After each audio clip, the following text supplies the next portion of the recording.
when you look at a tightly sealed glass terrarium, there's this incredible illusion of absolute stillness. Right. It just looks completely dormant from the outside. Exactly. From the outside, it's just this quiet, perfectly static little bubble of moss, dirt, and, condensation sitting on a desk. The boundaries seem so absolute. You just assume nothing happening outside the glass could possibly matter to what's happening inside. But the reality of that closed system is profoundly sensitive. I mean, if you were to somehow inject just one single microscopic drop of foreign water into that sealed environment. Or even just like change the ambient temperature of the room by a fraction of a degree. Yes, exactly. That tiny shift instantly cascades. It alters the entire ecosystem.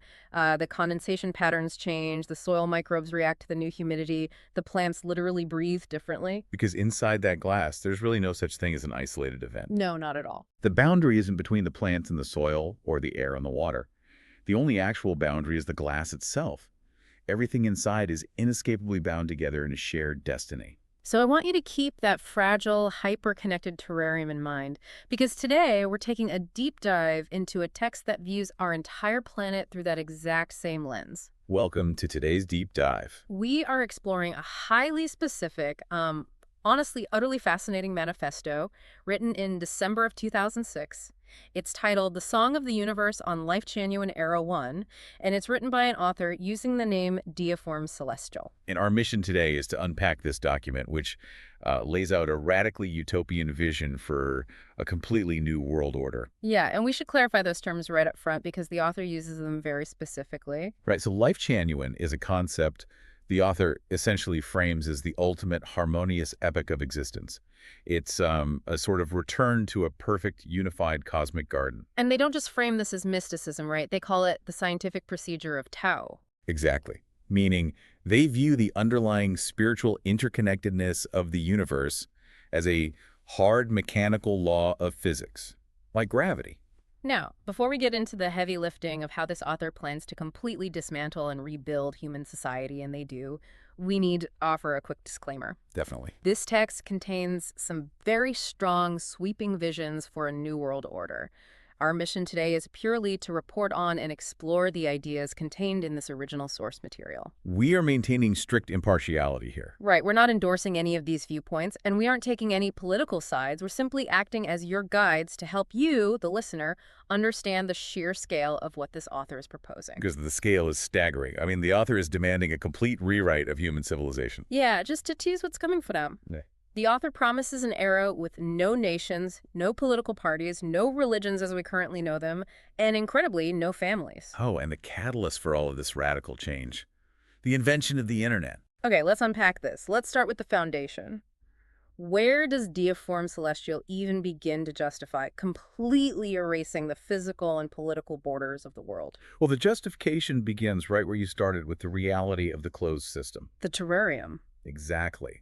The text's foundational premise is one of ultimate, inescapable human interconnectedness.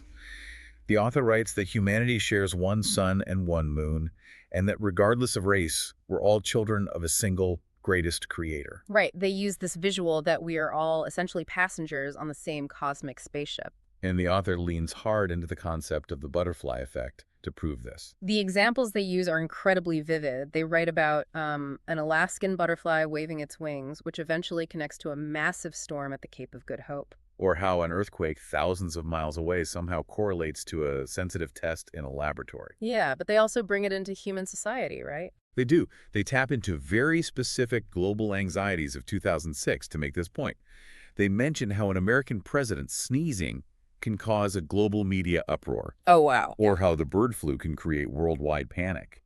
The text uses these examples of global contagion, both literal, biological contagion like the flu, and informational contagion like media panics, to prove that our destinies are completely tangled up. So bringing it back to the terrarium, if we're in this sealed environment, drawing imaginary lines in the dirt makes absolutely no sense. The text argues that dividing the earth into territories, pointing at the ground and saying, this is mine and that is yours, is nothing more than a symbol of ignorance. Wow. A symbol of ignorance? Yeah, and a system governed by the scientific procedure of Tao, where one drop of water changes everything, pretending you can isolate yourself behind a national border, is just fighting the fundamental reality of nature. It's a compelling visual argument, I'll give it that. Yeah. But if we are trapped in this deeply flawed, artificially divided terrarium right now, what is the actual mechanism for transitioning into this beautiful, harmonious, Lifechanyuan era? That's the big question. Because it's one thing for a philosopher to say we're all connected. It's an entirely different thing to actually force humanity to act like it. Well, according to the text, the transition isn't some distant future event. It was actively beginning in 2006, and the catalyst is purely technological. Here's where it gets really interesting. Considering when this was written, isn't it fascinating that the author views the internet as the ultimate spiritual unifier? It really is. Today, we constantly talk about the internet as an engine for division, tribalism, algorithms making us angry, but this author views the early web as a profound engine for universal empathy. It's a radically optimistic view of technology. The text explicitly claims that the appearance, application, and popularization of network, meaning the internet, is the actual literal prelude to the Lifechanyuan era. So they view this digital acceleration not just as a neat piece of consumer tech, but as the fulfillment of ancient prophecy. Exactly. The text states that this new networked era is exactly what Jesus Christ, Buddhist Sakyamuni, Prophet Muhammad, and Celestial Lao Tzu were all looking forward to. I mean, just think about the audacity of that claim. It's huge. The author is uniting all these disparate, massive, religious and philosophical figures under one combined technological and spiritual banner. And the prediction is that through this network, quote, all ways will be one and all the universe will sing together. But they also issue a warning, right? Yeah, very stark warning about our ability to actually participate in this. They quote the old proverb that nobody put good wine in an old leather bag. Meaning our old ways of thinking, our tribalism, our nationalism, our old leather bag, essentially simply cannot hold the massive, fast-paced reality of this new, hyper-connected digital age. Right. We have to violently upgrade our consciousness to match the capacity of our technology. So, if the internet connects us all instantly across the globe, our minds and our empathy are required to operate at that same terrifying global scale. Or else a tribal mindset in a global network will just tear the bag apart. Okay, so let's assume we manage to do that. We log on, we elevate our consciousness, we shed our old letter bags, and we enter this digital spiritual age. The Lifechanyuan era. Right. What does that actually look like on the ground? Because the physical restructuring the text proposes is just as extreme as the spiritual one. Well, the physical reality is a complete overhaul of the human experience. Yeah. The text outlines a world where absolutely everyone has work, housing, and food. And they say there's no concept of theft anymore, right? None. Lost items on the road aren't pocketed and doors are left unlocked at night because the fundamental reason to steal has been entirely eradicated. And globally, there's only one unified government, which the text says is led entirely by saints and sages. Which sounds nice on paper, sure. But I want to dig into how this society actually functions without crime or war. It all comes down to the elimination of property, doesn't it? What's fascinating here is how the author systematically removes every traditional source of human conflict by targeting the concept of personal possession. They just delete it. Literally. The text explicitly commands followers to do not possess. If you remove the ability to own property, you immediately eliminate the primary drivers for war, for famine, and for the destruction of nature. I guess that makes a brutal kind of sense. If you don't own the land, you have no incentive to hoard its resources or kill your neighbor for it. Exactly. The society itself becomes the ultimate caretaker.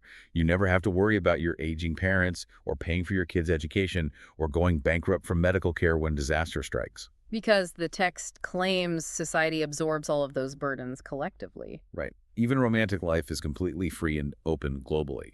The author specifically praises interracial love, noting that black, white, and yellow races will freely love one another without any cultural or national boundaries. It's the absolute dissolution of every boundary we use to define ourselves. National borders, racial borders, property lines, religious divides, they all just vanish into this massive collective human organism. Wait, I have to stop you there and pump the brakes on one specific boundary they erase. Oh, I know which one you're going to bring up. Yeah, this is where the text crosses from utopian to deeply radical for me. The author says there will be no nation, no religion, and no family. abolishing the family unit entirely. That completely breaks the psychological model of human attachment. Most utopian visions we see elevate the family as the core building block of a perfect society. Usually, yes. You can't just mandate universal love by deleting a mother's bond to her child.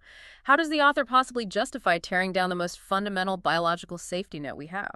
Well, the text justification goes right to the harsh core of the author's philosophy. To deiform Celestial, the traditional family unit is just another border. Another line in the dirt. Exactly. It's a micronation. When you think about it mechanistically, a family inherently creates an us versus them dynamic. Oh, I see. You biologically prioritize your children over someone else's children. You hoard financial resources for your family's future, often at the direct expense of the broader community. So under this framework, if the goal is absolute, unfiltered, universal love, the family is actually a mechanism of selfishness. It is. It's a cartel of affection that prevents you from loving a stranger. A cartel of affection. Wow. The text is incredibly sharp on this exact point. It states that living only for yourself is pathetic. Living only for your own small family is miserable. And living just for your nation or political party is selfish and superficial. Right. The author essentially argues that if your love has a boundary line, even if that boundary is drawn around your own children, it isn't true love. True saints, according to the manifesto, are only those who live for the happiness and pleasure of all human beings on the planet simultaneously. But that level of universal responsibility brings up a massive logistical problem. Right, who is actually building this? If this massive, family-free, borderless utopia is going to be built, who is responsible for doing the heavy lifting? The text issues a very specific call to action, heavily targeting people with privilege. If you have power, wealth, and education, fame, or if you practice advanced self-refinement. The author says it is your absolute, unavoidable duty to show mercy. You are expected to dedicate your talent and knowledge entirely to helping those who are suffering physically, mentally, and psychologically. Okay, so the author demands total communal care from the wealthy. But they pair that demand with some incredibly tough love advice for those who are currently on the bottom rungs of society. Yeah, this part is pretty intense. It really caught my eye, and honestly, it disturbed me a bit. The text tells the poor and the suffering that their panics and misfortunes are actually the result of an imperfect soul. It essentially says you need to desire less, stop making meaningless comparisons with other people, smile more, and just be grateful to be alive. Even if your life is endlessly hard and your housing is incredibly simple, hold on. Telling the poor that their physical suffering is the result of an imperfect soul and that they just need to smile more. It's a very strong stance. That sounds a lot like spiritualized victim blaming. It feels like a convenient psychological control mechanism to keep the suffering classes from actually rebelling against their condition. Well, it definitely forces a massive amount of internal spiritual self-reliance onto the poor. The text quotes the phrase, "God help those who help themselves," urging suffering individuals to arm themselves with the values of Lifechanyuan rather than just sitting in a corner crying about their material conditions. But they completely bypass actual political rebellion. The author avoids the political rebellion aspect by framing the entire struggle as cosmic rather than societal.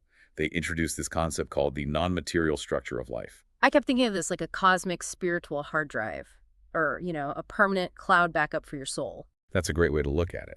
The text asserts that this non-material structure is where every single one of your merits is meticulously recorded. According to the text, every single good deed you do, just a fleeting smile, a single word of praise, or providing a tiny convenience to a stranger, is instantly uploaded and eternally saved to this non-material structure. And the greatest creator is constantly tallying it all up. Eventually, the text promises, Ta will reward you and heaven's door will open for you based on this data.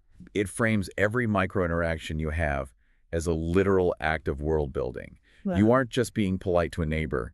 You are programming your spiritual hard drives to earn a cosmic reward and force the universe into a new era. Okay, so we have this massive vision, a borderless, familyless, propertyless utopia driven by the internet and a cosmic tally of good deeds. Yes. But how does the author expect followers to actually overthrow the current entrenched political systems to make this happen? I mean, do they march on capitals? Do they protest? Do they organize global labor strikes? This is perhaps the biggest paradox in the entire manifesto. I was so confused by this part. Despite calling for the complete end of nations, the dissolution of political parties, and the erasure of traditional religions, the text insists that the burden on the follower is light and easy. Light and easy. They want to dismantle the entirety of global civilization and rewrite human biology. The contradiction is glaring, absolutely. But the text explicitly tells followers that they have no responsibilities and no obligations in a political sense. In fact, it expressly forbids political uprising. It says verbatim, you needn't to gather people to fight against the government. So, wait. If a movement requires no obligations from its followers and actively refuses to challenge existing physical power structures, how on earth do they expect to achieve these radical societal changes? You can't just politely wish away a military superpower. Exactly. Well, if we connect this to the bigger picture, the author is advocating for a purely internal, passive revolution of consciousness. Internal and passive. Right. It is the exact opposite of an external, violent political revolution. The instruction to followers is simply to take things as they come, act following nature, and perfect your own mind. So the engine for this massive geopolitical change isn't political force. No, it is an overwhelming, crushing wave of empathy. Empathy functioning as an unstoppable force of nature rather than just an emotion. The text argues that once your consciousness is truly awakened to the Lifechanyuan reality, you physically and psychologically cannot tolerate the status quo anymore. Right. It says that if our neighbors are crying, we cannot enjoy life peacefully. If our brothers and sisters are suffering anywhere on the globe, we literally cannot sleep at ease. The author even claims that gods, Buddha, Bodhisattva, angels, and the poor are all currently weeping at the state of the world. But the solution offered isn't to take up arms to stop the weeping. No, the solution is to enjoy less and dedicate more. It is the profound belief that if enough people simply change their minds and stubbornly refuse to participate in the mechanisms of selfishness, the old world will just quietly dissolve from lack of use. Many hands make light work, as the text quotes. Exactly. The theory of change here is that millions of people making a tiny internal shift in their daily habits, refusing to possess, refusing to hoard, will suddenly and permanently alter the entire terrarium. Wow. Let's take a step back and look at the massive journey we have just been on with Deiform Celestial's 2006 text. We covered a lot of ground. We started with the vision of Earth as a deeply interconnected system, a cosmic spaceship where a sneeze in one country causes an uproar in another. And we saw how the author viewed the early internet, not just as a novelty, but as a profound spiritual catalyst meant to finally unite humanity into a single organism. We explored the radical physical restructuring of society, the total removal of possessions, the dissolution of national borders, and that highly controversial demand to abolish the family unit in order to foster true, boundaryless, universal love.